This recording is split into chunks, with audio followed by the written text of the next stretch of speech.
Welcome to everyone. वर्तमान आसतु आज class आम मैंने पढ़ा संस्कृति और साहित्य कौन। पूर्व क्लास आम मैंने पढ़ी संस्कृति क्या कहुए, संस्कृति कौन। वर्तमान आम जानवा संस्कृति और साहित्य किभली भाव में परस्पर सहित जड़ित अच्छे। विशेषकर देखा गले यही क्लास गुड़िक आमर जो छात्र छात्री मैंने ओडिया ऑनर्स ओडिया सम्मान छात्र छात्री सहित जो मैंने पीजी कर स्नातकोत्तर सहित पीएचडी और ओडिया भाषा संबंध गवेषणा कर विशेष उपयोगी। सर्वोपरि देखा गले यही क्लास आम ओडिया साहित्यर गोटे एपरी गोटे क्लास जहाँकि आमको आम ओडिया साहित्यर इतिहास एवं तार नीति नियम तार उद्देश्य संपर्क में आमको शिक्षा प्रदान कर। तो वर्तमान आसतु आम मैंने जानवा संस्कृति और साहित्य कौन एवं यह किभली भाव में जड़ित। संस्कृति देश और जातिर गौरवर परिमापक। कारण आम पूर्व क्लास पढ़ी संस्कृति कहले केवल धर्म रीतिनीति प्रथा परंपरा को बुझा नहीं, या सहित आम कला शिक्षा समाज विज्ञान मनोरंजन सबकि मिसिक रही। संस्कृतिर सहस्र रूप अर्थात संस्कृतिर बहुत किसी रूप रही। आम जानले संस्कृतिर एक अविच्छेद्य अंग हो साहित्य। जमी मनुष्यर गोटे गोटे अंग थाए जमी आखि नाक कान पाटी थाए, ठीक से हीपरि संस्कृति साहित्य हूँ गोटे अंग। अर्थात जमी आम आखिटी खराब हो गले कि नाक खराब हो गले आम चली पारिबा नहीं, ता सहित आखि नाक को काटी दे पारिबा नहीं, अविच्छेद्य अर्थात छेदन करा जाई पारिबा नहीं। सेहीपरि गोटे अंग होची कोन आखि नाक कान पाटी परि गोटे अंग होची साहित्य। संस्कृति बिना माध्यम प्रकाशित हो पारिबा नहीं। तो तेणुक मनीष जेतेबेले कथा कहवाक चाहे मनर भाव प्रकाश करने चाहे से पार्टी मध्यम कही ठीक से संस्कृति माध्यम न नहीं जपरी कथा कहवाक माध्यम पार्टी दरकार, ठीक से संस्कृति माध्यम न नहीं प्रकाशित हो पार ना। तुमको संस्कृति प्रकाशित होगापी माध्यम नहीं थाए, यार माध्यम हूँ साहित्य। तेणुक आम एठार जानले संस्कृति और साहित्य मध्य संपर्क कौन। तेणु साहित्य हूँ संस्कृति को प्रकाश कर माध्यम, जेपरी आम मनर भाव को प्रकाश कर माध्यम रही आम पार्टी मध्यम शब्द द्वारा कही। संस्कृतिर परिवर्तन साहित्यर परिवर्तन होता है, कहीं जो संस्कृति परिवर्तन हम साहित्य ताही प्रकाश करना ना। तेणुक संस्कृति जो परिवर्तन हम साहित्य परिवर्तन हो। तेणु साहित्य और संस्कृतिर संपर्क अति निबिड़। साहित्य को बाद दे संस्कृतिर मूल निर्धारण करने असंभव, अर्थात ता माध्यम साहित्य माध्यम संस्कृति प्रकाश पाइबा ना। तेणुक कहुए साहित्य को बाद दे संस्कृतिर मूल निर्धारण करहेब ना। जुगर मानस भूमि जन्म नहीं था जुग साहित्य, अर्थात जुग साहित्य क्यों जन्म नहीं था। जुग साहित्य जन्म नहीं था जुगर मानस भूमि गोटे जुग अनुसार समय अनुसार। आदिकवि सारला दास सृष्टि प्रथम समाज और संस्कृति स्थान पाइला।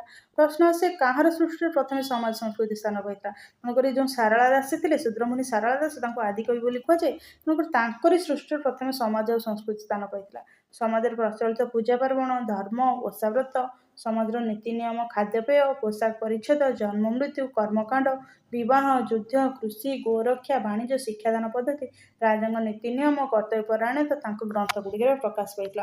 तो प्रथम देखा गले आमर जो समाज और संस्कृति आदिकवि सारला दास सृष्टि स्थान पाइला। सृष्टि बोली कहले से जो रचना करते से कौन रचना करते जो सब रचना था पूजा पार्वण विषय वर्णना करते धर्म विषय ओषाव्रत विषय आ समाज कौन नीति नियम रही कि भाव में मनुष्य चलो कौन कार्य करवा केउं प्रकार खाद्य खाइब शुद्ध अशुद्ध भल खराब खाद्य पोशाक परिच्छेद किभली भाव में पोशाक परिच्छेद पिंधिब संजत पोशाक पिंधिब जन्म मृत्यु मनुष्य किभली भाव जन्म हुए मृत्यु हुए कर्मकांड जन्म मृत्यु ये समय माने विभिन्न प्रकार कौन कर्म कराए विवाह विवाह किभली भाव में क्यों नीति नियम कराए युद्ध कहीं हुए तार कारण कौन क्यों नीति सब अवलंबन कराए कृषि कृषि कले मनुष्य खाद्य निश्चित शस्यर आवश्यक अच्छे कृषि करता गो रक्षा गाई मान रक्षा करता से क्षीर पाई था गो पूजन करता वाणिज्य बेपार वाणिज्य दबा नवा किणा बिका करता शिक्षादान पद्धति विभिन्न जिनस जानापी शिक्षा किभली भाव में ग्रहण करुला क्यों पद्धति सब रही राजा नीति नियम राजा शासन करते ना। तेणुक राजा कौन सब नीति नियम गुड़िक था कर्तव्य परायणता जो समाज में समस्त किसी ना कि कर्तव्य थाए दायित्व थाए से सब कौन थी से सब जिनस गुड़िक ग्रंथ में प्रकाश पाई से सबको नहीं से निजर ग्रंथ रचना करते। से कहुए सारला दास सृष्टि प्रथम समाज और संस्कृति को स्थान देते। 1510 ख्रीष्टाब्द चैतन्य ओडिशा को आसी ओडिया धर्म संस्कृति विराट परिवर्तन समय जो चैतन्य आसिले कौटू नदियारू आसिले कलिकता बंगर नदियारू चैतन्य आसिले ओडिशा को। तो से समय ओडिशार धर्म संस्कृतिर परिवर्तन आसला चैतन्य द्वारा प्रभावित होता। यही समय साहित्य साधक मैंने जगन्नाथ नचेत कृष्ण को नहीं पुराण मान रचना कले। ए समय कौन है आगरू माने जहाँ भी किसी रचना होता कि जो चैतन्य आसिले चैतन्य कौन कृष्ण भक्त थे से समय जगन्नाथ नचेत कृष्ण को नहीं विभिन्न पुराण मान सृष्टि कराला रचना कराला। ए सब पुराण रे भगवान ଭଗବାନଙ୍କ ଦିବ୍ୟ ପ୍ରେମର ବର୍ଣ୍ଣନା ରହିଛି। ଅର୍ଥାତ୍ ଭଗବାନଙ୍କୁ ଭକ୍ତି କଲେ କେଉଁଭଳି ଭାବରେ ଶାନ୍ତି ମିଳିଥାଏ, କେଉଁଭଳି ଭଗବାନ ଭକ୍ତର ମଙ୍ଗଳ କରିଥାନ୍ତି, ସେହିସବୁ ବିଷୟରେ ବର୍ଣ୍ଣନା ରହିଛି। ଅଧର୍ମୀ ଏବଂ ପାପୀମାନଙ୍କୁ ସଠିକ୍ ମାର୍ଗରେ ନେବା ପାଇଁ ରଚନା କରାଯାଇଥିଲା ଗୀତା ଓ ମାଳିକା। ଆମେ କହୁ ଗୀତା ଓ ମାଳିକା କାହିଁକି ରଚନା କରାଯାଇଥିଲା? ଆଉ ଯେଉଁମାନେ ଅଧର୍ମୀ ଧର୍ମ କାର୍ଯ୍ୟ କରୁନଥିଲେ, ପାପ କାର୍ଯ୍ୟ କରୁଥିଲେ, ଅନ୍ୟମାନଙ୍କୁ ଅଶାନ୍ତି ଦେଉଥିଲେ, ନିଜେ କ୍ଷମତା ଭୋଗ କରି ଅନ୍ୟମାନଙ୍କୁ କଷ୍ଟ ଦେଉଥିଲେ, ଅନ୍ୟମାନଙ୍କୁ କଷ୍ଟ ଦେଇ ନିଜେ ସୁଖ ଶାନ୍ତିରେ ରହିବାକୁ ଚାହୁଁଥିଲେ, ସେମାନଙ୍କୁ ଅଧର୍ମୀ ପାପୀ କୁହାଯାଇଥାଏ। ତ ସେଇମାନଙ୍କୁ ଠିକ୍ ମାର୍ଗରେ ନେବା ପାଇଁ ଗୀତା ଆଉ ମାଳିକା ରଚନା କରାଯାଇଥିଲା। ଏଇଥିପାଇଁ ରଚନା କରାଯାଇଥିଲା ଯେ ତୁମେ ଏଇ କାର୍ଯ୍ୟ କର, ଏଇ ଫଳ ଭୋଗ କରିବ। ଏଇଥିରେ ମୋତେ ଗୀତା ଆଉ ମାଳିକା ରଚନା କରାଯାଇଥିଲା। ଏଇ ଯେଉଁ ସମୟ ଥିଲା, ଏଇ ସମୟରେ ସାହିତ୍ୟର କର୍ଣ୍ଣଧାର ଥିଲେ କିଏ ଥିଲେ? ଆମର ବଳରାମ ଦାସ, ଜଗନ୍ନାଥ ଦାସ, ଅଚ୍ୟୁତାନନ୍ଦ ଦାସ, ଯଶୋବନ୍ତ ଦାସ, ଶିଶୁ ଅନନ୍ତ ଦାସ। ଆଙ୍କୁ ପଞ୍ଚସଖା ବୋଲିକି ମଧ୍ୟ କୁହାଯାଏ।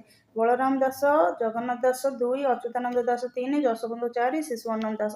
ତ କହନ୍ତିନି ଅନନ୍ତ ଦାସ ଯେଉଁ ମାଳିକା ରହିଛି, ଅଚ୍ୟୁତ ମାଳିକା ରହିଛି, ତ ସେଇ ସମୟରେ ଗୀତା ଆଉ ମାଳିକା ରଚନା କରାଯାଇଥିଲା ବୋଲି କୁହାଯାଏ। ପାପୀ ଆଉ ଅଧର୍ମୀମାନଙ୍କୁ ବାଟକୁ ନେବା ପାଇଁ ସାହିତ୍ୟର କର୍ଣ୍ଣଧାର ଥିଲେ ଏଇମାନେ ସବୁ। ଅର୍ଥାତ୍ ଏଇମାନେ ହିଁ ସେ ସମୟରେ ସାହିତ୍ୟ ରଚନା କରିଥିଲେ। ବୈଷ୍ଣବ ଧର୍ମର ପ୍ରଭାବ ରହିଥିଲା ଏଇ ଯୁଗୀୟ କବିଙ୍କ ଚିନ୍ତା ଆଉ ଚେତନାରେ। ଯେହେତୁ ଚୈତନ୍ୟ ଆସିଥିଲେ 1510 ଖ୍ରୀଷ୍ଟରେ, ତା ସହିତ ଓଡ଼ିଶାରେ ଜଗନ୍ନାଥ କୃଷ୍ଣଙ୍କ ଚେତନା ଭରି ରହିଥିଲା। ତେଣୁକରି ଏଇ ପଞ୍ଚସଖା କବିଙ୍କ ଚିନ୍ତାରେ ମଧ୍ୟ, ଚିନ୍ତା ଚେତନାରେ ବୈଷ୍ଣବ ଧର୍ମର ପ୍ରଭାବ ଦେଖିବାକୁ ମିଳିଥିଲା। ପଞ୍ଚସଖାଙ୍କ ପରେ ରୀତିଯୁଗ ବେଳକୁ ମୁସଲମାନଙ୍କ ଆଧିପତ୍ୟ ହୋଇ ମୋଗଲମାନଙ୍କୁ ଓଡ଼ିଶାକୁ ଅଧିକାର କଲେଣି। ତେଣୁକରି ପଞ୍ଚସଖାଙ୍କ ସମୟ ହେଉଛି, ଏଇ ସମୟକୁ କୁହାଯାଏ ରୀତିଯୁଗ ବୋଲିକିରି କୁହାଯାଏ। ରୀତିଯୁଗ ବୋଲିକିରି କୁହାଯାଏ। ତ ତାଙ୍କ ପରେ କ'ଣ ହେଲା ନା, ମୁସଲମାନ ମାନେ ଓଡ଼ିଶାକୁ ଆକ୍ରମଣ କରିକିରି ଓଡ଼ିଶା ଅଧିକାର କରି ନେଇଗଲେ। ଓଡ଼ିଶାର ଐତିହ୍ୟ ମୋଗଲମାନଙ୍କ ନିକଟରେ ଖଣ୍ଡ ବିଖଣ୍ଡିତ ହୋଇ ପଡ଼ିଥିଲା। ମୋଗଲ ଦରବାରର ବିଳାସତା ଶୃଙ୍ଗାରିକତାର ପ୍ରତିଫଳନ ସାହିତ୍ୟରେ ଘଟିଲା। ତ ତାପରେ କ'ଣ ହେଲା, ଏଇ ପଞ୍ଚସଖାଙ୍କ ପରେ ଯେହେତୁ ମୋଗଲମାନେ ଓଡ଼ିଶା ଆକ୍ରମଣ କରି ଓଡ଼ିଶାକୁ ଅଧିକାର କରିନେଲେ, ତ ସେମାନେ ଓଡ଼ିଆର ସଂସ୍କୃତି, ଓଡ଼ିଆ ପର୍ବପର୍ବାଣି, ଓଡ଼ିଆଙ୍କର ଯେଉଁ ଭଗବାନ ରହିଛନ୍ତି, ଜଗନ୍ନାଥ ସଂସ୍କୃତି, ବୈଷ୍ଣବ ସଂସ୍କୃତି, ସେ ସବୁକୁ ସେମାନେ ଧ୍ୟାନ ଦେଲେ ନାହିଁ।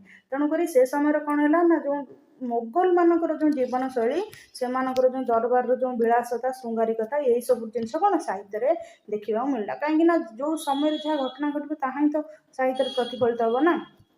ସାହିତ୍ୟ ହେଲା ଭୋଗବିଳାସୀ ଦରବାରୀ ସାହିତ୍ୟ। ଅର୍ଥାତ୍ ସେ ସମୟରେ ଆଉ ସାହିତ୍ୟରେ ସେ ପୁରାଣ, ସେ ନୀତି ଧର୍ମ ଅଧର୍ମ କଥା ଦେଖାଗଲାନି, ଗୀତା ମାଳିକା ଦେଖାଗଲା ନାହିଁ। ସେ ଭୋଗବିଳାସ ଦରବାରୀ ସାହିତ୍ୟ, ଅର୍ଥାତ୍ ସେମାନେ ମୋଗଲମାନଙ୍କର ଥାଏ ଦରବାରରେ ଯେଉଁ କାର୍ଯ୍ୟ କରାଯାଇଥାଏ, ସେମାନଙ୍କର ଯେଉଁ ବିଳାସ ବେଶନ ଥାଏ, ସେଇ ସବୁକୁ ସାହିତ୍ୟରେ ପ୍ରତିଫଳନ କରାଗଲା। ଏହି ସମୟରେ କାବ୍ୟର ବିଷୟବସ୍ତୁ ପୌରାଣିକତାରୁ ଦୂରେଇ ଯାଇ କାଳ୍ପନିକ ରୂପ ଧରିଲା। ତ ଏହି ସମୟରେ କ'ଣ ହେଲା, ଯେହେତୁ ଦରବାରରେ ସେମାନେ କେବଳ ଗୀତ ଶୁଣୁଥିଲେ, ଗପ ଶୁଣୁଥିଲେ, ସେମାନଙ୍କୁ ମନୋରଞ୍ଜନ କରାଯାଉଥିଲା, ତ ସବୁ ସତ୍ୟ ଘଟଣା ନଥିଲା, ସେଥିରେ ଧର୍ମ ସ୍ଥାନ ନଥିଲା, କଳ୍ପନା ବିଳାସ ଥିଲା, କେବଳ ସେମାନଙ୍କର ମନୋରଞ୍ଜନ ଥିଲା। ତେଣୁକରି ସେ ସମୟରେ କ'ଣ ହେଲା, ଏଇ ସମୟରେ କାବ୍ୟର ଯେଉଁ ବିଷୟବସ୍ତୁ ଥିଲା, ସବୁ ପୌରାଣିକତାରୁ ଦୂରେଇ ଗଲା, ପୁରାଣ ଠାରୁ ଦୂରେଇ ଯାଇକିରି କାଳ୍ପନିକ ରୂପ ଧରିଲା। ସବୁ କଳ୍ପନା ପ୍ରବଣତାକୁ ନେଇକିରି ବିଭିନ୍ନ ପ୍ରକାର କାବ୍ୟ ରଚନା କରାଗଲା। କାବ୍ୟର ନାୟକ ନାୟିକା ଉଚ୍ଚ ବଂଶଜ ଥିଲେ। ଅର୍ଥାତ୍ ସେ ସମୟରେ ଥିଲା କ'ଣ, ଯେଉଁ ସମ୍ରାଟଙ୍କ ଦରବାରରେ ତୋଷାମଦକାରୀ ରହୁଥିଲେ, ଯେଉଁମାନଙ୍କୁ କୁହାଯାଏ ଚାଟୁକାର କୁହାଯାଏ। ଅର୍ଥାତ୍ ସେମାନେ ସମ୍ରାଟଙ୍କର ପ୍ରଶଂସା ଗାନ କରୁଥିଲେ, ପ୍ରଶସ୍ତି ଗାନ କରୁଥିଲେ, ତାକୁ କୁହାଯାଏ। ନିଜର ପ୍ରଶଂସା ଶୁଣି ସମ୍ରାଟ ବହୁତ ଖୁସି ହେଉଥିଲେ ଏବଂ ଏହିଭଳି କବିଙ୍କର ବିଶେଷ ସ୍ଥାନ ରହିଥିଲା। ତ ସେଇ ସମୟରେ ସେ କାବ୍ୟର ନାୟକ ନାୟିକା କେଉଁମାନଙ୍କୁ କରାଯାଉଥିଲା? କାବ୍ୟର ନାୟକ ନାୟିକା ଉଚ୍ଚ ବଂଶଜ ଥିଲେ। ତେଣୁକରି ଯେଉଁମାନେ ଉଚ୍ଚ ବଂଶଜ ଥିଲେ ସେଇମାନେ ଶୁଣୁଥିଲେ ନା, ତେଣୁକରି ସେଇମାନଙ୍କୁ ନେଇକିରି ହିଁ କାବ୍ୟ ରଚନା କରାଗଲା। ଦେହଜ ପ୍ରେମ ବର୍ଣ୍ଣନା, ରୂପ ଲାବଣ୍ୟ ବର୍ଣ୍ଣନା ଏବଂ ଶୃଙ୍ଗାର ରସ ଥିଲା ତାହାର ପ୍ରଧାନ ଉତ୍ସ। ଅର୍ଥାତ୍ ସେମାନଙ୍କର ମାନେ ଯେଉଁ ପ୍ରେମ, ରୂପ ଲାବଣ୍ୟ ଆଉ ଶୃଙ୍ଗାର ରସ, ଏସବୁ କ'ଣ ସେମାନଙ୍କର ବିଳାସତା ଥିଲା ମୋଗଲ ସମୟର। ତେଣୁକରି ସେଇ ସବୁକୁ ନେଇକି ଦେହଜ ପ୍ରେମ ବର୍ଣ୍ଣନା, ରୂପ ଲାବଣ୍ୟ ଆଉ ଶୃଙ୍ଗାର ରସ ଥିଲା ତାର ପ୍ରଧାନ ଉତ୍ସ। ଏଇ ସବୁ ଥିଲା ମାନେ ମୂଳ କାରଣ ବା ଏହାକୁ ମୌଳିକ ଭାବରେ ନେଇକି କାବ୍ୟ ରଚନା କରାଗଲା। କାହିଁକିନା ଯେଉଁ ମୋଗଲମାନେ ଥିଲେ ସେମାନେ ବହୁତ ବିଳାସ ବ୍ୟସନ ଥିଲେ, ଆଉ ସେଇମାନଙ୍କର ସମୟ, ସେମାନଙ୍କର ପ୍ରଭାବରେ ହିଁ କାବ୍ୟ ରଚନା ହେଉଥିଲା। କବି ସମ୍ରାଟ ଉପେନ୍ଦ୍ର ଭଞ୍ଜ ଓଡ଼ିଆ ସାହିତ୍ୟକୁ ସଂସ୍କୃତ ସାହିତ୍ୟର ସମ୍ମୁଖୀନ କରିବା ପାଇଁ ଚେଷ୍ଟା କରିଥିଲେ। ତଥାପି ମଧ୍ୟ ସେ ସମୟରେ ଆମର ଯେଉଁ ରହିଛନ୍ତି ଉପେନ୍ଦ୍ର ଭଞ୍ଜ ଯେଉଁ ସାହିତ୍ୟିକ ଯେଉଁ ରହିଛନ୍ତି, ତାଙ୍କୁ କବି ସମ୍ରାଟର ଉପାଧି ଦିଆଯାଇଛି। ସେ କ'ଣ କରିଥିଲେ, ଓଡ଼ିଆ ସାହିତ୍ୟକୁ ସଂସ୍କୃତ ସାହିତ୍ୟ ସହିତ ସମାନ କରିବା ପାଇଁକି ଚେଷ୍ଟା କରିଥିଲେ। ପ୍ରଶ୍ନ ଆସେ, କିଏ ଏ ସମୟରେ ସଂସ୍କୃତ ସାହିତ୍ୟ ସହିତ ଓଡ଼ିଆ ସାହିତ୍ୟକୁ ସମାନ କରିବା ପାଇଁ ଚେଷ୍ଟା କରିଥିଲେ? ସେ ହେଉଛନ୍ତି କବି ସମ୍ରାଟ ଉପେନ୍ଦ୍ର ଭଞ୍ଜ। ଉପେନ୍ଦ୍ର ଭଞ୍ଜଙ୍କ କାବ୍ୟ କବିତାରେ ମଧ୍ୟ ରୀତି ରସର ପ୍ରାଧାନ୍ୟ ଦେଖିବାକୁ ମିଳେ। ତାଙ୍କୁ ରୀତିଯୁଗର ତାଙ୍କୁ କବି କୁହାଯାଏ, କିନ୍ତୁ ତାଙ୍କର କାବ୍ୟ କବିତାରେ ମଧ୍ୟ ଏହି ପ୍ରକାର ପ୍ରେମ ଭଲ ପାଇବାକୁ ନେଇ ବର୍ଣ୍ଣନା ଦେଖିବାକୁ ମିଳେ। ଏହି ସମୟର ପ୍ରମୁଖ ବିନ୍ଧାଣୀ ଥିଲେ ଦୀନକୃଷ୍ଣ ଦାସ, କବି ସୂର୍ଯ୍ୟ ଗୋପାଳ କୃଷ୍ଣ, ଭକ୍ତଚରଣ ପ୍ରମୁଖ। ଆଉ ଜଣେ ରହିଛନ୍ତି କବି ସୂର୍ଯ୍ୟ ଉପାଧି ଦିଆଯାଇଛି, ତାଙ୍କ ନାଁ ହେଉଛନ୍ତି ବଳଦେବ ରଥ, କିନ୍ତୁ ଏଠି କବି ସୂର୍ଯ୍ୟ ବୋଲିକିରି ମଧ୍ୟ ଗୋପାଳ କୃଷ୍ଣଙ୍କୁ କୁହାଯାଇଛି। ତ ଏଇ ସମୟରେ ଦୀନକୃଷ୍ଣ ଦାସ କବି ସୂର୍ଯ୍ୟ ନାଇଁ, ଏଠି କବି ସୂର୍ଯ୍ୟ କହିଲେ ବଳଦେବ ରଥଙ୍କୁ ବୁଝାଏ, କାହିଁକିନା ଏଠାରେ କମା ଦିଆଯାଇଛି। କବି ସୂର୍ଯ୍ୟ ଅଲଗା, ଗୋପାଳ କୃଷ୍ଣ ଭକ୍ତଚରଣ ଅଲଗା। ତ ଏମାନେ ସବୁ ଏହି ସମୟରେ ମୋଗଲ ସମୟରେ ବିଭିନ୍ନ ରଚନା କରିଥିଲେ। ମୋଗଲଙ୍କ ଉପରେ କିଏ ଆସିଲେ? ତ ମୋଗଲ ଚାଲିଗଲେ। ତ ମୋଗଲଙ୍କ ପରେ ଓଡ଼ିଶାରେ ରାଜତ୍ୱ କରିଥିଲେ ମୋଗଲଙ୍କ ପରେ ମରହଟ୍ଟା, ଆଉ ମରହଟ୍ଟାଙ୍କ ପରେ 1803ରେ ଓଡ଼ିଶାରେ ଇଂରେଜ କରାୟତ ଇଂରେଜ ଶାସନାଧୀନ ହେଇଥିଲା। ତେଣୁକରି ଆମେ ଜାଣିଲେ ଯେଉଁ ପଞ୍ଚସଖା ଯୁଗ ପରେ ଓଡ଼ିଶା ମୋଗଲ ଶାସନାଧୀନ ହୋଇଥିଲା, ତାପରେ ଆସିଥିଲେ ମରହଟ୍ଟା। ଆଉ ମରହଟ୍ଟାଙ୍କ ପରେ 1803 ଓଡ଼ିଶା କେତେ ମସିହାରେ ଇଂରେଜ ଶାସନାଧୀନ ହେଲା ନା 1803ରେ ଓଡ଼ିଶା ହେଲା ଇଂରେଜଙ୍କ ଶାସନାଧୀନ। ଓ ତାପରେ ଓଡ଼ିଶାରେ କ'ଣ ହେଲା ନା ନୂତନ ଶିକ୍ଷା, ଚିନ୍ତା, ଚେତନା ଓଡ଼ିଶାର ସାଂସ୍କୃତିକ ଜୀବନଧାରାକୁ ତ୍ୱରାନ୍ୱିତ କଲା। ଯେଉଁ ସମୟରେ ଯେଉଁ ଘଟଣାବଳୀ ପ୍ରଭାବ ରହିଥାଏ ସେଇଟା ସାହିତ୍ୟକୁ ସଂସ୍କୃତିକୁ ପ୍ରଭାବିତ କରିଛି। ତେଣୁକରି ଯେତେବେଳେ ମୋଗଲମାନେ ଗଲେ, ତାପରେ ମରହଟ୍ଟା ପରେ ଇଂରେଜମାନେ 1803ରେ ଓଡ଼ିଶାକୁ ଆସିଲେ। ଓଡ଼ିଶାରେ ନୂଆ ଶିକ୍ଷା, ଚିନ୍ତା ଆଉ ଚେତନା, ତା ସହିତ ବିଭିନ୍ନ ଅନ୍ଧବିଶ୍ୱାସର ଦୂରୀକରଣ, ଏସବୁ ଓଡ଼ିଶାର ସଂସ୍କୃତିର ଜୀବନଧାରା ଉପରେ ପ୍ରଭାବ ପକାଇଲା। ଫ୍ରଏଡଙ୍କ ମନସ୍ତାତ୍ତ୍ୱିକ ଚେତନା, ଫ୍ରଏଡ ଯେଉଁ ରହିଛନ୍ତି ମନସ୍ତତ୍ତ୍ୱ ବିଜ୍ଞାନୀ, ତାଙ୍କର ମନସ୍ତାତ୍ତ୍ୱିକ ଚେତନା। ତାପରେ ରୁଷ ବିପ୍ଳବ ହୋଇଥିଲା। ତ କାର୍ଲମାର୍କ୍ସଙ୍କର ସାମ୍ୟବାଦୀ ଚେତନା ଆଣିଥିଲା ସମାଜରେ ଏକ ବିରାଟ ପରିବର୍ତ୍ତନ। ଅର୍ଥାତ୍ ଫ୍ରଏଡ କହିଥିଲେ ମାନେ ମନୁଷ୍ୟର ଯେଉଁ ଯୌନ ଆକାଂକ୍ଷା ରହିଛି ତାହା ପ୍ରାକୃତିକ। ଠିକ୍ ସେହିପରି ରୁଷ ବିପ୍ଳବ ଯେଉଁ ହୋଇଥିଲା, ରୁଷର ଯେଉଁ ଲେନିନ୍ କାର୍ଲମାର୍କ୍ସ ଯେଉଁ ବିପ୍ଳବ ହୋଇଥିଲା, ପୁଞ୍ଜିବାଦୀ ସର୍ବହରା ଯେଉଁ ବିପ୍ଳବ ହୋଇଥିଲା, ସେ ସମ୍ବନ୍ଧୀୟ ବିପ୍ଳବ। ତାର କାର୍ଲମାର୍କ୍ସଙ୍କର ସାମ୍ୟବାଦୀ ଚିନ୍ତାଧାରା, କାର୍ଲମାର୍କ୍ସଙ୍କର ଯେଉଁ ସାମ୍ୟବାଦୀ ସମାନତାର ଯେଉଁ ଚିନ୍ତାଧାରା ଥିଲା, ତ ସେ ଏଇସବୁ ଜିନିଷ କ'ଣ ସମାଜରେ ଗୋଟେ ବିରାଟ ପରିବର୍ତ୍ତନ ଆଣିଲା। ଧୀରେ ଧୀରେ ସମାଜ ପରିବର୍ତ୍ତନ ସ୍ରୋତରେ ଆସିଲା, କାହିଁକିନା ଇଂରେଜମାନେ ଆସିବା ପରେ ଶିକ୍ଷା, ନୂତନ ଚିନ୍ତା ଚେତନା ଓଡ଼ିଶାକୁ ପ୍ରଭାବିତ କରିଥିଲା ଏବଂ ଏସବୁ ମଧ୍ୟ ସଂସ୍କୃତି ସାହିତ୍ୟରେ ସ୍ଥାନ ପାଇଥିଲା। ଏହାର ପ୍ରଭାବ ସାହିତ୍ୟରେ ପଡ଼ିଯିବାରୁ ସାହିତ୍ୟ ଦରବାରୀ ସାହିତ୍ୟ ବନ୍ଧନରୁ ମୁକ୍ତ ହେଲା। ଏଇଠି ଦେଖନ୍ତୁ ଦରବାରୀ ସାହିତ୍ୟ ବୋଲି କହିଲେ କ'ଣ, ଦରବାରୀ ସାହିତ୍ୟରେ କେତେବେଳେ ସାହିତ୍ୟ ସଂଯୁକ୍ତ ହୋଇଥିଲା ନା ଯେତେବେଳେ ମୋଗଲମାନେ ଆସିଲେ, ସେମାନେ ଦରବାର ସାହିତ୍ୟ ପ୍ରଚଳନ କଲେ। ସେଥିରେ ମାନେ ଉଚ୍ଚ ନାୟକ ନାୟିକା ରହିଲେ, ଦେହଜ ପ୍ରେମ ବର୍ଣ୍ଣନା, ଶୃଙ୍ଗାର ରସ ସବୁ ରହିଲା। ଦରବାରରେ କେବଳ ସାହିତ୍ୟ ବର୍ଣ୍ଣନା କରାଯାଉଥିଲା, କିନ୍ତୁ ଏଇସବୁ ନୂତନ ଚିନ୍ତା ଚେତନା ଆସିବା ପରେ ସାହିତ୍ୟଟା ଦରବାର ସାହିତ୍ୟ ବନ୍ଧନରୁ ମୁକ୍ତ ହୋଇଗଲା, କାହିଁକିନା ଆଉ ଦରବାରର ପ୍ରଭାବ ରହିଲାନି। ରାଧାନାଥ ରାୟଙ୍କ କାବ୍ୟ କବିତାରେ, ରାଧାନାଥ ରାୟ ଯେଉଁ ଥିଲେ, ତାଙ୍କ ଟ୍ରାଜେଡି କହିଲେ ଦୁଃଖ, ବ୍ୟଙ୍ଗ କହିଲେ ହସ କଥା ଆଦି ପାଶ୍ଚାତ୍ୟ ସଂସ୍କୃତିର ପ୍ରଭାବ ଦୃଷ୍ଟିଗୋଚର ହେଲା। ତ ରାଧାନାଥ ରାୟ ଯିଏ ଥିଲେ, ସେ ଜଣେ ଶିକ୍ଷିତ ବ୍ୟକ୍ତି ଥିଲେ, ସେ ଜଣେ କବି ଥିଲେ। ସେ ସାହିତ୍ୟ ମାନେ ଯେଉଁ ଅଧ୍ୟୟନ କରିଥିଲେ, ସେ ଇଂରେଜୀ ସାହିତ୍ୟକୁ ଅଧ୍ୟୟନ କରିଥିଲେ। ତେଣୁକରି ତାଙ୍କ କବିତା ଟ୍ରାଜେଡି, ବିଭିନ୍ନ ପ୍ରକାର ଦୁଃଖାତ୍ମକ, ହସ କଥା, ତାପରେ ଏଇସବୁ ଜିନିଷ କ'ଣ ପାଶ୍ଚାତ୍ୟ ସଂସ୍କୃତିର ପ୍ରଭାବ। ପାଶ୍ଚାତ୍ୟ ସଂସ୍କୃତିରେ ଯେଉଁ ରହିଛି କାବ୍ୟ ରହିଛି, କବିତା ରହିଛି, ସାହିତ୍ୟ ରହିଛି, ସେସବୁ ଅନୁସରଣରେ ରାଧାନାଥ ତାଙ୍କ କାବ୍ୟ କବିତାରେ ଟ୍ରାଜେଡି, ବ୍ୟଙ୍ଗ ଆଦି ପାଶ୍ଚାତ୍ୟ ସଂସ୍କୃତିର ପ୍ରଭାବ ଦେଖିବାକୁ ମିଳିଲା। ସେ ସମୟ ଥିଲା କାବ୍ୟ ସାହିତ୍ୟ ପାଇଁ ପରିବର୍ତ୍ତନର କାଳ। ତେଣୁକରି ଏଇ ସମୟଟା ଆସିଗଲା କ'ଣ, ଇଂରେଜମାନଙ୍କର ଯେଉଁ ସମୟ ଆସିଗଲା, କାବ୍ୟ ଓ ସାହିତ୍ୟ ପାଇଁକି ପରିବର୍ତ୍ତନର ସମୟ ଆସିଗଲା। ଏହି ସମୟରେ ଫକୀରମୋହନଙ୍କ ଦ୍ୱାରା ରଚିତ କାଳଜୟୀ ଗଳ୍ପ ଓ ଉପନ୍ୟାସ ସବୁ ତତ୍କାଳୀନ ଶୋଷିତ ସମାଜ ସଂସ୍କୃତିର ପରିଚୟ ଥିଲା। ତ ସେହି ସମୟରେ କ'ଣ ହେଇଥିଲା ନା ଇଂରେଜମାନେ ଆସିଥିଲେ, ନୂତନ ଶିକ୍ଷା, ଚିନ୍ତା ଚେତନା ପ୍ରବେଶ କରିଥିଲା, କିନ୍ତୁ ତଥାପି ଯେତେବେଳେ ଯେଉଁ ସମାଜରେ ଯେଉଁ ଥିଲା କ'ଣ ଶୋଷଣ ଥିଲା, ତାପରେ ଲୋକମାନଙ୍କର ଯେଉଁ ଦୁର୍ଦ୍ଦଶା ଥିଲା, ସେସବୁ ଜିନିଷ କ'ଣ ହେଲା, ସମାଜରେ ଯେଉଁ ଶୋଷିତ ସମାଜ ସଂସ୍କୃତି ଥିଲା, ଫକୀରମୋହନଙ୍କର ଗଳ୍ପ ଆଉ ଉପନ୍ୟାସ ମାଧ୍ୟମରେ ତାହା ପରିପ୍ରକାଶ ପାଇଲା। ଫକୀରମୋହନ ସେନାପତି ତାଙ୍କୁ କଥା ସମ୍ରାଟ ବୋଲିକିରି କୁହାଯାଏ, କାଳଜୟୀ କଥା ସମ୍ରାଟ। 20ଟି ଗଳ୍ପ ଆଉ 4ଟି ଉପନ୍ୟାସ ଲେଖିଥିଲେ। ତାଙ୍କର ଯେଉଁ ଗଳ୍ପ ଉପନ୍ୟାସ ମାମୁଁ, ଲଛମା, ପ୍ରାୟଶ୍ଚିତ, ଏସବୁ ଯେଉଁ ଲେଖିଥିଲେ, ଉପନ୍ୟାସରେ ଲେଖିଥିଲେ, ତା ସହିତ 20ଟା ଯେଉଁ ଗପ ଲେଖିଥିଲେ। ତାଙ୍କର ସେଇ ଗପରେ, ଉପନ୍ୟାସରେ ସେଇ ସମୟର ଶୋଷିତ ସମାଜ, କଷ୍ଟକର ସମାଜ, ଧନୀ ନିର୍ଦ୍ଧନୀ, ସର୍ବହରା ଜମିଦାରର ଯେଉଁ ସମାଜ, ବାସ୍ତବିକ ଜନଜୀବନର ଯେଉଁ ଚିତ୍ର ରହିଛି ସେସବୁ ଦେଖିବାକୁ ମିଳିଛି। ଯେମିତିକି ସେଠି ଗୋଟେ ତାଙ୍କର ସବୁ ଗପ ସବୁ ଥିଲା। ଗପର କିଛିଟା ଗୋଟେ ନାଁ କହୁଛି, ମୌନା ମୌନି, ପୁନର୍ମୂଷିକ ଭାବ, ବାଲେଶ୍ୱରୀ ପଙ୍ଗା ଲୁଣ, ଏଇଭଳି। ତାର ରେବତୀ ଗପ ତ ସମସ୍ତେ ଜାଣିଥିବେ, ଏହା ବହୁତ ଆଦୃତ ଏବଂ ଲୋକ ସମାଜରେ ଜଣାଶୁଣା। ଯେମିତି ରେବତୀ ଗପରେ ଆମେ ଜାଣିବାକୁ ମିଳୁଛି ଯେ ରେବତୀ ପାଠ ପଢ଼ିଲା ବୋଲିକିରି ତାର ବାପା ଏବଂ ତାଙ୍କର ଯେଉଁ ସାର୍ ଯିଏ ଥିଲେ, ପଣ୍ଡିତ ଥିଲେ, ସେମାନେ ସମସ୍ତେ ମୃତ୍ୟୁବରଣ କଲେ, ତାର ମା ମରିଗଲା। କିନ୍ତୁ ନାହିଁ, ତାହା ହେଉଛି ତଥାକଥିତ ସମାଜର ଚିତ୍ର। ଅଶିକ୍ଷା ନିମନ୍ତେ ସେମାନେ ପରିବେଶର ପ୍ରଭାବରୁ ଦୂଷିତ ଖାଦ୍ୟ ପାନୀୟ ନେଇକରି ସେମାନଙ୍କର ସ୍ୱଚ୍ଛତା ନ ରହିଥିବାରୁ ସେମାନଙ୍କର ମୃତ୍ୟୁ ହୋଇଥିଲା। କିନ୍ତୁ ତାକୁ ଦୋଷ ଦିଆଯାଇଥିଲା ଯେ ରେବତୀ ଝିଅଟିଏ ହେଇ ପାଠ ପଢ଼ିବାରୁ ଏସବୁ ଘଟଣା ଘଟିଲା। ତେଣୁକରି ଏହିପରି ଭାବରେ ତାପରେ ଆମର ଯେଉଁ ବାଲେଶ୍ୱରୀ ପଙ୍ଗା ଲୁଣ, ବାଲେଶ୍ୱରୀ ରାହାଜାନୀ ଏଇସବୁ ଜିନିଷ ଯେଉଁ ରହିଛି ବାଲେଶ୍ୱରୀ ପଙ୍ଗା ଲୁଣରେ ବର୍ଣ୍ଣନା କରାଯାଇଛି। ଯେତେବେଳେ ଯେଉଁ ଶୋଷିତ ସମାଜର କଥା ଇଂରେଜମାନେ ଯେତେବେଳେ ଆସିଲେ, ଇଂରେଜମାନେ ଆସିବା ପରେ ଯେଉଁ ଲୁଣ ନିୟମ କରିଗଲେ କି ଲୁଣ ଆଇନ, କେହି ଲୁଣ ମାରିପାରିବେ ନାହିଁ, କିନ୍ତୁ ଲୋକମାନେ ଖାଇବେ କ'ଣ, ଚଳିବେ କ'ଣ, ତ ଏଇଭଳି ଭାବରେ ସମାଜର ଦୈନନ୍ଦିନର ଚିତ୍ର ସେଠାରେ ବର୍ଣ୍ଣନା କରାଯାଇଛି। ତା ସହିତ ଏହା ଥିଲା ଗଦ୍ୟ ସାହିତ୍ୟର ଶୈଶବ କାଳ। ତ ତା ପୂର୍ବରୁ ପଦ୍ୟ ସାହିତ୍ୟ ରଚନା ହେଉଥିଲା, କିନ୍ତୁ ଏଇଠି ଦେଖୁନ ଇଂରେଜମାନେ ଆସିବା ପରେ ତାପରେ ଯେତେବେଳେ କଥା ସମ୍ରାଟ କାଳଜୟୀ ଫକୀରମୋହନ ସେନାପତିଙ୍କ ଦ୍ୱାରା ବିଭିନ୍ନ ଗଳ୍ପ ଉପନ୍ୟାସ ରଚିତ ହେଲା, ତାପରେ କ'ଣ ଧୀରେ ଧୀରେ ହେଲା, ଏହା ହେଲା ଗଦ୍ୟ ସାହିତ୍ୟର ଶୈଶବ କାଳ। ଅର୍ଥାତ୍ ଏଇଠାରୁ ହିଁ ଗଦ୍ୟ ସାହିତ୍ୟ ଆରମ୍ଭ ହୋଇଥିଲା। କାହିଁକିନା ଫକୀରମୋହନ ସେନାପତି ସମାଜର ଚିତ୍ରକୁ ଗଦ୍ୟ ମାଧ୍ୟମରେ ଉପସ୍ଥାପିତ କରିଥିଲେ। ପରାଧୀନ ଓଡ଼ିଶାରେ ସମୟ ସହ ସ୍ୱାମୀଙ୍କ ମନରେ ଜାତୀୟତା ଭାବର ଉଦ୍ରେକ ହେଲା। ତେଣୁ ଓଡ଼ିଶା ଯେହେତୁ ପରାଧୀନ ହୋଇଥିଲା, ଯେମିତି କହିଲି ମାନେ ବାଲେଶ୍ୱର ଯେଉଁ ପଙ୍ଗା ଲୁଣ ଥିଲା ଇଂରେଜମାନଙ୍କ ଦ୍ୱାରା ଶୋଷିତ ହେଉଥିଲେ, ତ ପରାଧୀନ ଯେଉଁ ଓଡ଼ିଶା ଥିଲା ଏଇ ଓଡ଼ିଶାକୁ ଦେଖିକିରି ସମସ୍ତେ ସ୍ୱାଧୀନ ହେବା ପାଇଁକି ଜାତୀୟତା ଭାବର ଉଦ୍ରେକ ହେଲା। ଅର୍ଥାତ୍ ଗୋଟେ ଜାତି ଅଛି, ଓଡ଼ିଆ ଜାତି ଅଛି, ସେମାନେ ସ୍ୱାଧୀନ ହେବେ। ତେଣୁ ସେଇ ଯେଉଁ ଭାବଟା ସମସ୍ତଙ୍କ ମନରେ ଆସିଲା। ଦେଶ ପାଇଁ ପ୍ରାଣ ବିସର୍ଜନ କରିବା ଲାଗି ସମସ୍ତେ ପ୍ରସ୍ତୁତ ହେଲେ। ତ ଦେଶକୁ ସ୍ୱାଧୀନ କରିବା ପାଇଁ, ସ୍ୱାଧୀନତା ପାଇବା ପାଇଁ ସମସ୍ତେ ପ୍ରସ୍ତୁତ ହେଇଗଲେ। ସ୍ୱାଧୀନତା ଚିନ୍ତାଧାରା ଜାତୀୟ ଜାଗରଣକୁ ତ୍ୱରାନ୍ୱିତ କଲା ଏବଂ ସାହିତ୍ୟକୁ ପ୍ରଭାବିତ କଲା। ତେଣୁକରି ଏହି ସମୟରେ ଯେଉଁ ସ୍ୱାଧୀନତା ପାଇଁ ଲୋକମାନେ ଲଢ଼ିଲେ, ସ୍ୱାଧୀନତା ପାଇବାକୁ ଚାହିଁଲେ, ଏଇ ପ୍ରକାର ଯେଉଁ ଚିନ୍ତାଧାରା ଥିଲା ସେଇ ଚିନ୍ତାଧାରା ସବୁ କ'ଣ ହେଲା ନା ସେଇ ସାହିତ୍ୟକୁ ପ୍ରଭାବିତ କଲା। ତାପରେ ଆମର ଯେଉଁ ମଣିଷର ଚିନ୍ତାଧାରାକୁ ମଧ୍ୟ ପ୍ରଭାବିତ କଲା। ସାହିତ୍ୟ ବୀର ରସ ମଣ୍ଡିତ ହେଲା। ଅର୍ଥାତ୍ ଏଇ ଯେଉଁ ରସ ରହିଛି ଆମର ବିଭିନ୍ନ ପ୍ରକାର ରସ, ରୌଦ୍ର ରସ, ଶୃଙ୍ଗାର ରସ, ବୀର ରସ, କରୁଣ ରସ, ବିଭିନ୍ନ ପ୍ରକାର ଯେଉଁ ରସ ରହିଛି ତା ମଧ୍ୟରୁ ବୀର ରସ ବୋଲିକି କହିଲେ ମନରେ ଉତ୍ସାହ ଆନନ୍ଦ ନେଇ କୌଣସି କାର୍ଯ୍ୟ କରିବାକୁ ଆଗେଇ ଯିବାର ଯେଉଁ ଆଗ୍ରହ ରହିଛି ତାହାକୁ ବୀର ରସ ବୋଲିକି କୁହାଯାଇଥାଏ। ତେଣୁକରି ଏହି ସମୟରେ ସାହିତ୍ୟ ବୀର ରସ ମଣ୍ଡିତ ହେଲା ଏବଂ ଏହିସବୁ ଜାତୀୟ ଜାଗରଣ ସାହିତ୍ୟ ପ୍ରଭାବିତ କଲା। ସମାଜକୁ ନେଇ ସାହିତ୍ୟର ସ୍ୱାଦ ହେଲା ଭିନ୍ନ। ତେଣୁକରି ଯେଉଁ ସମାଜ ଥିଲା ଧୀରେ ଧୀରେ ପରିବର୍ତ୍ତନ ହେଲା। ତେଣୁକରି ସେ ସମାଜ ଅନୁସାରେ ସାହିତ୍ୟ ମଧ୍ୟ ଭିନ୍ନ ହେଲା।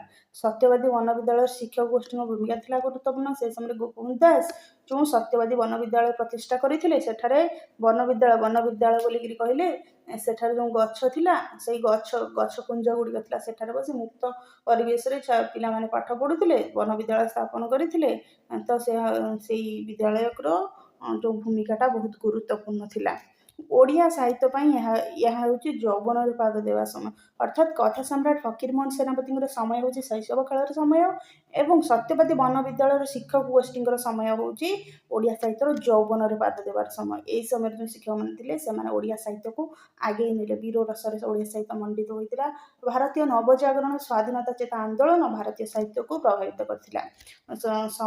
ବିଭିନ୍ନ ପ୍ରବନ୍ଧମାନ ରଚନା କରାଯାଇ ସମାଜ ଓ ସଂସ୍କୃତିକୁ ସମାଲୋଚିତ କରାଯାଏ, ଯାହା ସତ୍ୟ ତାହା ସାହିତ୍ୟ ପ୍ରକାଶ କରୁଥିଲା। ଦେଖନ୍ତୁ ସେ ସମୟରେ ଯେଉଁ ଦରବାଦୀ ସାହିତ୍ୟ ଥିଲା, ମୋଗଲମାନେ ଥିଲେ, ସେସବୁ ବନ୍ଧନରୁ ମୁକ୍ତ ହେଲେ ଯେତେବେଳେ ଇଂରେଜମାନେ ଆସିଲେ।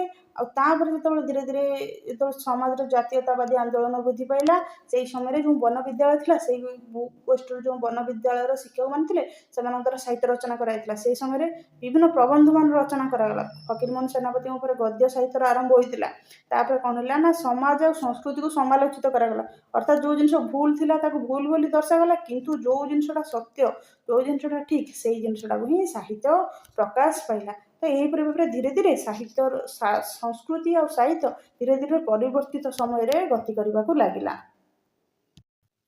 ତନ୍ମଧ୍ୟରୁ ସତ୍ୟବାଦୀ ବନବିଦ୍ୟାଳୟର ସାହିତ୍ୟିକମାନଙ୍କ ପରେ ଆମର ଗୋଟେ ଘଟଣା ଘଟିଥିଲା।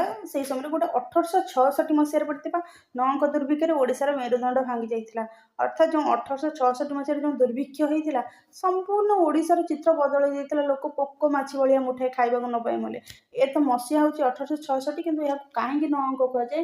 କାହିଁକି ନା ଏ ହେଉଛି ପୁରୀର ଆମର ଯେଉଁ ରାଜା ଥିଲେ, ରାଜାଙ୍କର ରାଜତ୍ୱର 9ମ ବର୍ଷରେ, ଅର୍ଥାତ୍ ରାଜାଙ୍କର ରାଜତ୍ୱ କରିବାର 9 ନମ୍ବର ବର୍ଷରେ ଏହି ଦୁର୍ଭିକ୍ଷଟି ପଡ଼ିଥିବାରୁ ଏହାକୁ 9 ଅଙ୍କ ଦୁର୍ଭିକ୍ଷ ବୋଲିକିରି କୁହାଯାଏ। କିନ୍ତୁ ମସିହା ହେଉଛି 1866। ତ ଏଇ ଯେଉଁ ଦୁର୍ଭିକ୍ଷରେ ଗୋପବନ୍ଧୁ ସେମାନେ ଯେଉଁ ସବୁ ଥିଲେ ବିଭିନ୍ନ ଯୁଗଜନ୍ମ ବିଭିନ୍ନ ପ୍ରକାର ଲୋକମାନଙ୍କୁ ସାହାଯ୍ୟ ସହଯୋଗ କରିଥିଲେ। ଦୁଃଖଦ ସମାଜର ଚିତ୍ରକୁ ପ୍ରତିବିମ୍ବିତ କଲା ସାହିତ୍ୟ। ଅର୍ଥାତ୍ ସାହିତ୍ୟ ପ୍ରଥମେ ଆସିଲା ଯେତେବେଳେ ଫକୀରମୋହନଙ୍କ ସମୟରେ, ସେ ହେଉଛି ତାର ଶୈଶବର କାଳ। ତାପରେ ଯେଉଁ ଗୋପବନ୍ଧୁ ସତ୍ୟବାଦୀ ବନବିଦ୍ୟାଳୟ ଶିକ୍ଷକଙ୍କ ସମୟରେ ଆସିଲା ତାହା ହେଉଛି ଆଦ୍ୟ ଯୌବନରେ ପାଦ ଦେଇଥିଲା ଗଦ୍ୟ ସାହିତ୍ୟ। ତନ୍ମଧ୍ୟରୁ ତାପରେ ଯେତେବେଳେ ସାହିତ୍ୟ ଆସିଲା ନଅଙ୍କ ଦୁର୍ଭିକ୍ଷ ସମୟରେ, ସେ ସମୟରେ ସାହିତ୍ୟ କ'ଣ କଲା, ଦୁଃଖଦ ସମାଜର ଚିତ୍ରକୁ, ଲୋକମାନଙ୍କର ଯେଉଁ ଦୁଃଖ କଷ୍ଟକୁ ସାହିତ୍ୟରେ ଦେଖିବାକୁ ମିଳିଲା, ପ୍ରତିବିମ୍ବିତ କଲା। କାହ୍ନୁଚରଣ ମହାନ୍ତି ରଚନା କଲେ ହାଅନ ଏବଂ ଶାସ୍ତି ଉପନ୍ୟାସ।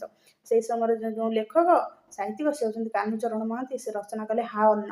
ତେଣୁକରି ପ୍ରଶ୍ନ ଆସେ, ହାଅନ ଉପନ୍ୟାସ କେଉଁ ସମୟରେ ରଚନା କରାଯାଇଥିଲା? ହାଅନ ଉପନ୍ୟାସ 1866 ମସିହା ନଅଙ୍କ ଦୁର୍ଭିକ୍ଷ ସମୟରେ କାହ୍ନୁଚରଣ ମହାନ୍ତିଙ୍କ ଦ୍ୱାରା ତତ୍କାଳୀନ ପରିସ୍ଥିତି, ଲୋକମାନଙ୍କ ଦୁଃଖଦ ଚିତ୍ରକୁ ଉପସ୍ଥାପିତ କରି ହାଅନ ଉପନ୍ୟାସ ରଚନା କରାଯାଇଥିଲା ଏବଂ ଶାସ୍ତି ଉପନ୍ୟାସ ମଧ୍ୟ ରଚନା ସେ କରିଥିଲେ। ତାପରେ ଗୋଦାବରୀଶ ମିଶ୍ର ଯିଏ ଥିଲେ, ଗୋଦାବରୀଶ ରଚନା କଲେ ଏବେ ମଧ୍ୟ ବଞ୍ଚିଛି, ଅର୍ଥାତ୍ ଯେଉଁ ମଣିଷର ଦୁଃଖ ଦୈନ୍ୟକୁ ନେଇ, ସେଇ ଯେଉଁ କଷ୍ଟକର ସମୟକୁ ନେଇ ମଧ୍ୟ ମଣିଷ ଯେଉଁ ବଞ୍ଚି ରହିଥିଲା, ତା ମଧ୍ୟରେ ଆଶା ବଞ୍ଚି ରହିଥିଲା, ସେ ସବୁକୁ ନେଇକି ସେ ରଚନା କରିଥିଲେ। ଗୋଦାବରୀଶ ରଚନା କରିଥିଲେ, ଏବେ ମଧ୍ୟ ବଞ୍ଚିଛି ଗଳ୍ପ। ଆଉ କାଳୀଚରଣ ରଚନା କଲେ ନାଟକ ଭାତ। ଦେଖନ୍ତୁ, ଏଇ ନାଁ ଗୁଡ଼ିକରୁ ଆମେ ଜାଣିପାରୁଛୁ ଯେ ସାହିତ୍ୟ ସମାଜର ତତ୍କାଳୀନ ଘଟଣାକୁ, ତତ୍କାଳୀନ ପରିସ୍ଥିତିକୁ ନେଇକରି ରଚନା କରାଯାଇଛି। ଦୁର୍ଭିକ୍ଷ ପଡ଼ିଲା, ଲୋକମାନଙ୍କର କଷ୍ଟ ପଡ଼ିଲା, ଖାଇବାକୁ ପଡ଼ିଲେନି, ତେଣୁକରି କାହ୍ନୁଚରଣ ସେଇ ଜିନିଷକୁ ନେଇ ରଚନା କଲେ। ଅନ୍ନ ମିଳିଲାନି, ହାଅନ ଆଉ ଶାସ୍ତି ତାର ଉପନ୍ୟାସ ରଚନା କଲେ। ଗୋଦାବରୀଶ ମିଶ୍ର ରଚନା କରିଥିଲେ, ଏବେ ମଧ୍ୟ ବଞ୍ଚିଛି, ଖାଦ୍ୟ ନ ପାଇବାକୁ ପାଇଁ ମଧ୍ୟ ସଂଘର୍ଷ କରି ବଞ୍ଚି ରହିଛି ଗଳ୍ପ। ଆଉ କାଳୀଚରଣ ରଚନା କଲେ ଯେଉଁ ନାଟକ ଭାତ, ଭାତ ବୋଲି ଅର୍ଥାତ୍ ଭାତକୁ କେନ୍ଦ୍ର କରି, ଭାତ ମୁଠାଏ ଲୋକ ପାଇନଥିଲେ, ତେଣୁକରି ସମୟକୁ ନେଇକରି ହିଁ ସାହିତ୍ୟ ରୁଦ୍ଧିମନ୍ତ ହୋଇଛି। ସତ୍ୟବାଦୀ ଗୋଷ୍ଠୀଙ୍କ ପରେ ସବୁଜ ଗୋଷ୍ଠୀର କବିଗଣ ଯୌବନର ମନ୍ତ୍ର ଗାଇ ଉଠିଛନ୍ତି। ଦେଖନ୍ତୁ, ଧୀରେ ଧୀରେ ସାହିତ୍ୟ ସମାଜ ପରିବେଶ ପରିସ୍ଥିତିକୁ ନେଇ ପରିବର୍ତ୍ତିତ ହୋଇଛି। ତ ସତ୍ୟବାଦୀ ଗୋଷ୍ଠୀ ସତ୍ୟକୁ ପ୍ରକାଶ କରିଥିଲେ, ଦୁର୍ଭିକ୍ଷ ପଡ଼ିଥିଲା, ତାପରେ ଆସିଲେ ସତ୍ୟବାଦୀ ଗୋଷ୍ଠୀଙ୍କ ପରେ ଆସିଲା କିଏ, ନା ସବୁଜ ଗୋଷ୍ଠୀ ଆସିଲେ। ପ୍ରଥମେ ଆମର ଆସିଲେ ପଞ୍ଚସଖା ଗଣ, ତାପରେ ଆସିଲେ ରୀତିଯୁଗ କବି, ତାପରେ ଆମର ଆସିଲେ କ'ଣ, ସତ୍ୟବାଦୀ ଗୋଷ୍ଠୀ ଆସିଲେ, ତାପରେ ଆସିଲେ ସବୁଜ ଗୋଷ୍ଠୀ। ଏ ସବୁଜ ଗୋଷ୍ଠୀର କବି କ'ଣ, ଯୌବନର ମନ୍ତ୍ର ଗାଇ ଉଠିଛନ୍ତି। ଏଇ ସମୟକୁ ସମୟ ଧୀରେ ଧୀରେ ପରିବର୍ତ୍ତିତ ହୋଇ ଆସିଥିଲା, ମଣିଷଙ୍କ ମନରେ ଆନନ୍ଦ ପୁଲକ ଆସିଥିଲା, ପରିବେଶ ପରିସ୍ଥିତି ଯେଉଁ କଷ୍ଟ ଦୁଃଖ ଧୀରେ ଧୀରେ କମି ଆସିଥିଲା, ଜୀବନ ଧୀରେ ଧୀରେ ସୁଧୁରି ଆସିଥିଲା। ତେଣୁକରି ଏଇ ସମୟର କବି, ସବୁଜ ଗୋଷ୍ଠୀର କବି କ'ଣ ଯୌବନର ମନ୍ତ୍ର ଗାଇ ଉଠିଛନ୍ତି। ଦେଶ ସ୍ୱାଧୀନ ହେଲା, ଏଇ ସମୟରେ ଦେଶ ସ୍ୱାଧୀନ ହୋଇଛି, ନୂତନ ସମ୍ବିଧାନ ଗଢ଼ା ହେଲା, କିନ୍ତୁ ଅଭାବ ହଟିଲା ନାହିଁ। ଦେଶ ସ୍ୱାଧୀନ ହେଇଛି, ନୂଆ ସମ୍ବିଧାନ ଗଠନ ହେଇଛି, କିନ୍ତୁ ଅଭାବ ମଣିଷର ହଟିନି। ପୂର୍ବପରି ସବୁ ବ୍ୟବସ୍ଥା ରହିଲା, ଖାଲି ପରିବର୍ତ୍ତିତ ହେଲା ଶୋଷକ। କିନ୍ତୁ ସେଇ ସମୟରେ ସବୁ ଜିନିଷ ଚେଞ୍ଜ ହେଇକିରି କ'ଣ ହେଲା, ଖାଲି ଶୋଷକ। ଇଂରେଜମାନେ ଶୋଷଣ କରୁଥିଲେ, କିନ୍ତୁ ତାପରେ ଆସିଲେ ପୁଞ୍ଜିପତିମାନେ ଶୋଷଣ କଲେ। ଏହି ସମୟରେ ସାହିତ୍ୟ ଶୋଷଣର ବାସ୍ତବ ରୂପକୁ ଦର୍ଶାଇଥିଲା। ତେଣୁକରି କୁହାଯାଏ, ସେ ସ୍ୱାଧୀନତା ସାଙ୍ଗେ ସାଙ୍ଗେ ସ୍ୱାଧୀନ ହୋଇଥିବା ସମୟରେ ସବୁଜ ଗୋଷ୍ଠୀ ଦେଶରେ ଯେଉଁ ଶୋଷଣର ବାସ୍ତବ ରୂପ ଥିଲା ତାହାକୁ ଦର୍ଶାଇଥିଲା। କେବଳ ଶୋଷକ ପରିବର୍ତ୍ତିତ ହୋଇଥିଲେ। କିନ୍ତୁ ଏଇ ଯୁଗର ଯେଉଁ କବିମାନେ ଥିଲେ, ସେମାନେ କବିତା ରଚନା କଲେ, ତାଙ୍କୁ ସବୁଜ ଗୋଷ୍ଠୀର କବି, ସେମାନେ ଯୌବନର ମନ୍ତ୍ର ଗାଇଥିଲେ। ତ ସ୍ୱାଧୀନତା ପରବର୍ତ୍ତୀ ସାହିତ୍ୟକୁ ଅତ୍ୟାଧୁନିକ ସାହିତ୍ୟ କୁହାଗଲା। ତ ସେଇ ତାପରେ ସ୍ୱାଧୀନତା ପର ସମୟରେ ଯେଉଁ ସାହିତ୍ୟ ଥିଲା, ସେଇ ସାହିତ୍ୟକୁ କ'ଣ କୁହାଗଲା, ସେଇ ସାହିତ୍ୟକୁ ଆମର କୁହାଗଲା ଅତ୍ୟାଧୁନିକ, ଅର୍ଥାତ୍ ଅତି ଆଧୁନିକ ସାହିତ୍ୟ କୁହାଗଲା। ଏହି ସମୟରେ ସାହିତ୍ୟ ଅତି ବାସ୍ତବବାଦକୁ ଦର୍ଶାଇଲା। ସେଇ ସମୟରେ ଯୌବନ ମନ୍ତ୍ର ଗାଇଥିଲେ, କେବଳ ଶୋଷଣ କଥା, ଜଷ୍ଟ ଯେତେବେଳେ ସ୍ୱାଧୀନତା ସାଙ୍ଗେ ସାଙ୍ଗେ ହେଇଥିଲା, ଏଇସବୁ ବିଷୟକୁ ଆଲୋଚନା ହେଇଥିଲା। କିନ୍ତୁ ଯେତେବେଳେ ସ୍ୱାଧୀନତାର କିଛି ସମୟ ଧୀରେ ଧୀରେ ଅତିକ୍ରାନ୍ତ ହେଲା, ସ୍ୱାଧୀନତା ପରବର୍ତ୍ତୀ ସାହିତ୍ୟ, ତାକୁ ଆଧୁନିକ ସାହିତ୍ୟ କୁହାଗଲା। ଏଇ ସମୟରେ କ'ଣ ହେଲା, ବାସ୍ତବରେ ଯେଉଁ ଜିନିଷ ଘଟୁଛି ସେଇ ଜିନିଷ ହିଁ ସାହିତ୍ୟରେ ଦର୍ଶାଇଗଲା। କିନ୍ତୁ ବର୍ତ୍ତମାନ ସମୟରେ ଯଦି ବାସ୍ତବ ଘଟଣାକୁ ଯଦି କେହି ଦର୍ଶାଉଛି, ତେବେ ତାହେଲେ ତାପରେ ଆକ୍ସନ୍ ନିଆଯାଉଛି। ସେ ବାସ୍ତବ ଘଟଣାଟି ଦର୍ଶାଇବାକୁ ମଧ୍ୟ ବହୁତ ଲେଖକ ଡରୁଛନ୍ତି। ଏହା ବାସ୍ତବ କଥା। କେବଳ ସାହିତ୍ୟ ବିଷୟ ଯେଉଁ ଅନୁସାରେ ପଢ଼ା ହେଉଛି, ଭିତ୍ତିଭୂମିକୁ ଆଧାର କରି ସେଇ ଅନୁସାରେ ହିଁ ଏଇ ପ୍ରକାର ଘଟଣା ଘଟୁଛି। ସାହିତ୍ୟର ବିଷୟବସ୍ତୁ ରହିଲା ଭୂମିହୀନ ବାସଚ୍ୟୁତଙ୍କ ଆର୍ତ୍ତଚିତ୍କାର, ଚୋରି ଡକାୟତି, ହତ୍ୟା ଲୁଣ୍ଠନ, ଶଠତା, ଆତଙ୍କବାଦ, ସନ୍ତ୍ରାସବାଦ। ତ ସ୍ୱାଧୀନତା ପରବର୍ତ୍ତୀ ସମୟରେ ଏଇ ପ୍ରକାର ସବୁ ଘଟଣା ଘଟି ଚାଲିଲା। ତେଣୁକରି ସେଇ ସବୁ ଜିନିଷକୁ ନେଇକରି କ'ଣ ହେଲା, ସାହିତ୍ୟର ବିଷୟବସ୍ତୁ ହେଲା କ'ଣ, ଭୂମିହୀନ। ବହୁତ ଲୋକ ଥିଲେ, ସେମାନଙ୍କର ଭୂମି ନଥିଲା। ବାସଚ୍ୟୁତଙ୍କ ଆର୍ତ୍ତଚିତ୍କାର, ବିଭିନ୍ନ କନଷ୍ଟ୍ରକ୍ସନ୍, ବିଭିନ୍ନ ପ୍ରକାର ପ୍ରୋଜେକ୍ଟ ଗଢ଼ାଯିବାକୁ ନେଇକି ଲୋକମାନଙ୍କୁ ବାସଚ୍ୟୁତ କରାଗଲା। ସେମାନଙ୍କର ବାସ ହରାଇଲେ, ସେମାନଙ୍କର ଯେଉଁ ଚିତ୍କାର ଥିଲା କେହି ଶୁଣିଲେନି, ସେମାନେ କଷ୍ଟ ଭୋଗିଲେ, ସେମାନଙ୍କର ଚିତ୍କାରକୁ ନେଇ ସାହିତ୍ୟ ରଚନା କରେ। ଚୋରି, ମଣିଷମାନେ ନିଜେ କର୍ମ ନ କରି ତା ସହିତ ବିଭିନ୍ନ ପରିସ୍ଥିତିରେ ପଡ଼ି ବିଭିନ୍ନ ଯେଉଁ ଚୋରି ବଢ଼ି ଚାଲିଲା, ଚୋରି, ତା ସହିତ ଡକାୟତି, ହତ୍ୟା, ଲୁଣ୍ଠନ, ଶଠତା, ଅର୍ଥାତ୍ ଲୋକମାନଙ୍କ ମଧ୍ୟରେ ଯେଉଁ କୁହାଯାଏ ମିଛ କହିବା, ଆତଙ୍କବାଦ, ସନ୍ତ୍ରାସବାଦ, ଏଇ ପ୍ରକାର ସବୁ ବିଭିନ୍ନ ପ୍ରକାର ବାସ୍ତବବାଦ ସମସ୍ୟା ରହିଲା। ସେଇ ସମସ୍ୟାକୁ ନେଇ ସ୍ୱାଧୀନତା ପରବର୍ତ୍ତୀ ସାହିତ୍ୟ ରଚିତ ହେଲା। ସେଇ ସାହିତ୍ୟକୁ କୁହାଯାଉଥିଲା ଆଧୁନିକ ସାହିତ୍ୟ। ସାହିତ୍ୟର କଳେବର ଅତି ବ୍ୟାପକ ହେଲା ଏବଂ ତହିଁରେ ଲାଳିମା ରହିଲା ନାହିଁ। ତ ଧୀରେ ଧୀରେ ତାର କଳେବର ଅର୍ଥାତ୍ ତାର ଯେଉଁ ସାହିତ୍ୟର ପରିସର ବ୍ୟାପକ ହୋଇ ଚାଲିଲା, ସେଥିରେ କୌଣସି ଲାଳିମା ରହିଲା ନାହିଁ। ଧୀରେ ଧୀରେ ସାହିତ୍ୟରୁ ରସ ଦୂରେଇ ଯାଇ ତାହା ହେଲା ନୀରସ ଘାସ ବା ଶୁଖିଲା ପାଳ ପରି। ତ ଠିକ୍ ସେହିପରି କ'ଣ ହେଇଗଲା, ମାନେ ଯେମିତି ଗୋଟେ ଆମ୍ବ ଫଳ ଥିବ, ଆମ୍ବ ଫଳଟି ଶୁଖି ଯାଇଥିବ ସମ୍ପୂର୍ଣ୍ଣ, ସେଥିରେ ଆମ୍ବ ରସ ନଥିବ। ଠିକ୍ ସେହିପରି ସାହିତ୍ୟରୁ ରସ ଦୂରେଇଗଲା। ସାହିତ୍ୟରୁ ଯେଉଁ ଗୋଟେ ଖୁସି ଥାଏ, ସାହିତ୍ୟ ପଢ଼ିଦେଲେ ଲୋକ ଖୁସି ଆସେ ବା ମାନେ ମନରେ ଗୋଟେ ଚିନ୍ତା ଚେତନା ଆସେ, ସେସବୁ ଦୂରେଇଗଲା। ତ ଠିକ୍ ଭାବରେ ନୀରସ ଘାସ ବା ଶୁଖିଲା ପାଳ ପରି। ଏମିତି ଘାସ, ଶୁଖିଲା ଘାସ ଆଉ ପାଳରେ କୌଣସି ରସ ନଥାଏ, ଗଛର ଶୁଖିଲା ଘାସ, ଠିକ୍ ସେହିପରି ସାହିତ୍ୟ ରୂପ ହେଲା, ଯାହାକୁ ଲେଖିଲେ କି ହାତର କଣ୍ଡୁମଲା ସିନା ରସ ସୃଷ୍ଟି ହେଲାନି। କିନ୍ତୁ ପରବର୍ତ୍ତୀ ସମୟରେ କ'ଣ ହେଲା ନା, ଯେଉଁ ସାହିତ୍ୟଟାକୁ ଲେଖିକିରି ମାନେ ହାତ କୁଣ୍ଢେଇ ହେଉଥିବ ସେଇଟା ବନ୍ଦ ହେଇଗଲା, କିନ୍ତୁ ସାହିତ୍ୟ ମଣିଷକୁ ଆଉ ଆନନ୍ଦ ଦେଇପାରିଲା ନାହିଁ। ତ ଏଇଭଳି ଭାବରେ ସାହିତ୍ୟ ଆଉ ସଂସ୍କୃତି ପରସ୍ପର ସହିତ ଜଡ଼ିତ ଏବଂ ଏଇଭଳି ଭାବରେ ସାହିତ୍ୟ ସମୟକ୍ରମ ଅନୁସାରେ ପରିବର୍ତ୍ତିତ ସମୟ ନେଇ ପରିବର୍ତ୍ତିତ ହୋଇ ଆସିଛି ଏବଂ ତତ୍କାଳୀନ ସମୟକୁ ଦର୍ଶାଇଛି। ଠିକ୍ ସେହିପରି ଯେମିତି ଆମେ ଜାଣିଲେ, ସାହିତ୍ୟର ଆଦି ଆରମ୍ଭ ହୋଇଥିଲା ଶୂଦ୍ରମୁନି ସାରଳା ଦାସଙ୍କ ପାଖରୁ, ପୌରାଣିକ ଗାଥା ବିଭିନ୍ନ ପ୍ରକାର ବାଣିଜ୍ୟ ସେସବୁକୁ ନେଇକରି। ତାପରେ ଧୀରେ ଧୀରେ ତାହା ପରିବର୍ତ୍ତିତ ହେଲା ଶୂଦ୍ରମୁନି ସାରଳା ଦାସଙ୍କ ପରେ। ତାପରେ ଆମର ଯେଉଁ ରହିଲେ ପଞ୍ଚସଖା ରହିଲେ, ପଞ୍ଚସଖାଙ୍କ ସମୟ।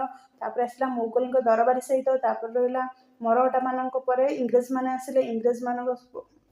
ଇଂରେଜମାନଙ୍କ ସମୟ ପରେ ତାପରେ ଧୀରେ ଧୀରେ କ'ଣ ହେଲା, ନୂଆ ଚେତନା ଆସିଲା। ଫକୀରମୋହନ ସେନାପତି ଆସିଲେ। ଫକୀରମୋହନ ସେନାପତିଙ୍କ ସମୟରେ ସାହିତ୍ୟ, ଗଦ୍ୟ ସାହିତ୍ୟ ପ୍ରାଣ ପ୍ରକାଶ ପାଇଲା। ତାହାକୁ ସାହିତ୍ୟର ଆଦ୍ୟ ଶୈଶବ କାଳ କୁହାଯାଏ। ଏବଂ ତାଙ୍କ ପରେ ଫକୀରମୋହନ ସେନାପତିଙ୍କ ପରେ ଧୀରେ ଧୀରେ ଯେଉଁ ସାହିତ୍ୟ ପରିବର୍ତ୍ତନ ହେଲା, ସେହି ସାହିତ୍ୟରେ ଆସିଲେ ସତ୍ୟବାଦୀ ବନ ବିଦ୍ୟାଳୟର ଯେଉଁ ଶିକ୍ଷକ ଗୋଷ୍ଠୀଗଣ, ତାହାକୁ ସେମାନେ ସାହିତ୍ୟକୁ, ସତ୍ୟ ସାହିତ୍ୟକୁ ସେମାନେ ପ୍ରକାଶ କଲେ। ସେହି ସମୟରେ ଅଙ୍ଗ ଦୁର୍ଭିକ୍ଷ ହୋଇଥିଲା। ତାପରେ ସବୁଜ ଗୋଷ୍ଠୀ ଆସିଲେ, ସେମାନେ ଯୌବନର ମନ୍ତ୍ର ଗାଇଲେ ସତ, କିନ୍ତୁ ସେମାନେ ସାହିତ୍ୟର ବାସ୍ତବ ରୂପକୁ ଦର୍ଶାଇଥିଲେ ଠିକ୍ ସ୍ୱାଧୀନତା ଟିକେ ପରେ ସ୍ୱାଧୀନତା ସମୟରେ। ତାପରେ ଆସିଲା ଆମର ଅତ୍ୟାଧୁନିକ ସାହିତ୍ୟ, ଯେଉଁ ସମୟରେ ଭୂମିହୀନ ବାସଚିହ୍ନଙ୍କ ଆର୍ତ୍ତଚିତ୍କାର, ଚୋରି ଡକାୟତି, ହତ୍ୟା, ଲୁଣ୍ଠନକୁ ପ୍ରତିଫଳିତ କରାଗଲା। କିନ୍ତୁ ତା ପରବର୍ତ୍ତୀ ସମୟରେ ସାହିତ୍ୟ ଏମିତି ହେଇଯାଇଛି ଯେଉଁଥିରେ ସାହିତ୍ୟ ଲେଖାଯାଉଛି କିନ୍ତୁ ସେଥିରେ କୌଣସି ରସ ନାହିଁ, ମଣିଷକୁ ସେଇଟା ଆନନ୍ଦ ଦେଇପାରୁନାହିଁ। ତ ଏହା ହିଁ ଥିଲା ଆମର ସଂସ୍କୃତି ଏବଂ ସାହିତ୍ୟର କ୍ରମବିନ୍ୟାସ। ଯଦି ଆପଣମାନଙ୍କୁ ଏହି କ୍ଲାସ୍ଟି ଭଲ ଲାଗିଛି, ଭିଡ଼ିଓଟିକୁ ଲାଇକ୍ କରନ୍ତୁ, ଚ୍ୟାନେଲଟିକୁ ସବସ୍କ୍ରାଇବ୍ କରନ୍ତୁ।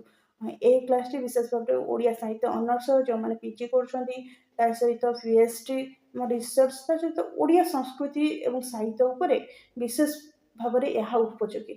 ବିଶେଷ ଭାବରେ ଓଡ଼ିଆ ସଂସ୍କୃତି, ସାହିତ୍ୟ ଏବଂ ତାହାର କ୍ରମବିନ୍ୟାସ ଆମେ ଜାଣିପାରିବା।